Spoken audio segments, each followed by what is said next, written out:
ایک عورت اپنے شوہر کے تنگ حالات کی بنا پر ایک خوشحال آدمی کے گھر گئی اور دروازہ کھٹکھٹایا۔ ایک خادم باہر آیا اور اس سے پوچھا تم کیا چاہتی ہو؟ عورت نے کہا میں تمہارے مالک سے ملنا چاہتی ہوں۔ خادم نے پوچھا تم کون ہو؟ عورت نے کہا اسے بتاؤ کہ میں اس کی بہن ہوں۔ خادم جانتا تھا کہ اس کے مالک کی کوئی بہن نہیں ہے تو وہ اندر گیا اور اپنے مالک سے کہا دروازے پر ایک عورت آئی ہے جو دعویٰ کرتی ہے کہ وہ آپ کی بہن ہے۔ مالک نے کہا اسے اندر لے آؤ۔ عورت اندر آئی۔ مالک نے اسے خوش دلی سے استقبال کیا اور پوچھا تم میرے کس بھائی کی بہن ہو؟ اللہ تم پر رحم کرے۔ عورت نے کہا میں آدم کی بیٹی ہوں۔ خوشحال آدمی نے اپنے دل میں سوچا یہ عورت واقعی بے یار و مددگار ہے، میں پہلا شخص ہوں گا جو اس کی مدد کرے گا۔ عورت نے کہا اے میرے بھائی، شاید آپ جیسے لوگوں کو معلوم نہ ہو کہ غربت کا ذائقہ کتنا کڑوا ہوتا ہے۔ اسی غربت کی وجہ سے میں اپنے شوہر کے ساتھ طلاق کے دروازے پر کھڑی ہوں۔ کیا آپ کے پاس کچھ ہے جو قیامت کے دن کے لیے دے سکیں؟ آپ کے پاس جو کچھ ہے وہ ختم ہو جائے گا لیکن جو اللہ کے پاس ہے وہ باقی رہے گا۔ خوشحال آدمی نے کہا دوبارہ کہو۔ عورت نے کہا اے میرے بھائی، شاید آپ جیسے لوگوں کو معلوم نہ ہو کہ غربت کا ذائقہ کتنا کڑوا ہوتا ہے۔ اسی غربت کی وجہ سے میں اپنے شوہر کے ساتھ طلاق کے دروازے پر کھڑی ہوں۔ کیا آپ کے پاس کچھ ہے جو قیامت کے دن کے لیے دے سکیں؟ آپ کے پاس جو کچھ ہے وہ ختم ہو جائے گا لیکن جو اللہ کے پاس ہے وہ باقی رہے گا۔ خوشحال آدمی نے کہا دوبارہ کہو۔ عورت نے تیسری بار کہا، پھر خوشحال آدمی نے چوتھی بار کہا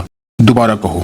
عورت نے کہا مجھے نہیں لگتا کہ آپ نے مجھے سمجھا ہے اور دوبارہ کہنا میرے لیے ذلت ہے۔ میں نے کبھی اپنے آپ کو اللہ کے سوا کسی اور کے سامنے ذلیل نہیں کیا۔ خوشحال آدمی نے کہا اللہ کی قسم مجھے تمہاری بات کی خوبصورتی پسند آئی ہے۔ اگر تم 1000 بار بھی دہراتی تو میں ہر بار کے بدلے تمہیں 1000 درہم دیتا۔ پھر اس نے اپنے خادموں سے کہا اسے 10 اونٹ، 10 اونٹنیاں، جتنی چاہے بھیڑیں اور جتنا چاہے مال و دولت دے دو تاکہ ہم قیامت کے دن کے لیے کچھ کام کریں۔ ہمارے پاس جو کچھ ہے وہ ختم ہو جائے گا لیکن جو اللہ کے پاس ہے وہ باقی رہے گا۔ غریبوں کو مت بھولو کیونکہ اللہ غنی ہے اور ہم فقیر ہیں۔